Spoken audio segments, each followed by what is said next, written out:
Like, and there was a reason that I did that, because paranoia is contagious. It is extremely contagious. And when you are living in the trap house or the safe house, I didn't run a trap house, not till much later, but when you were living in a safe house, you can't have people, harboring these types of suspicions and looking out the window.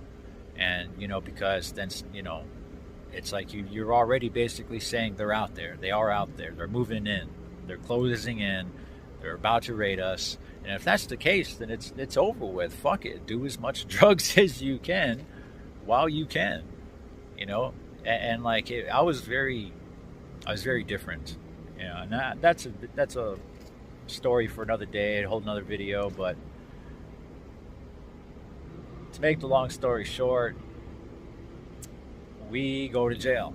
We get arrested. They end up putting him back in the same cop car as I was in. And they had already questioned him.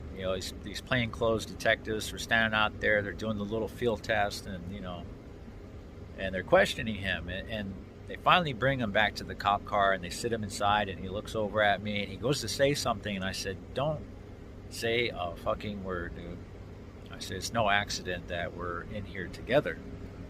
I said, "Shut the fuck up. When we get to jail, I'll get us out." And he was like, he just sat there, and I'm looking at him, right? And I could tell he's scared, right? Like, I knew what I was doing. I knew what I got myself into. I knew that this was, a part of the ball game.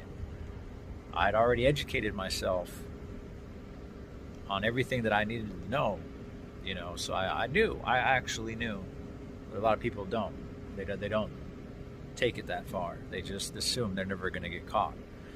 No, I looked up the risks, the dangers, the laws, traffic laws, all that stuff. That wasn't below me. So I was already up on that. And I looked at him and I said, "What'd they say to you?" And he looked over at me in a way that I just knew. I saw it right then and there. He looks at me, he said, "They told me that you said it was mine." And I just looked at him. And I'm like, you know they haven't talked to me yet, right? I was like, "You know that, right? They haven't talked to me yet." And I seen it cross his face that never occurred to him. It never occurred to him that I've been in the car since we were still under the pretense that this was just a driving under suspension stop. They've never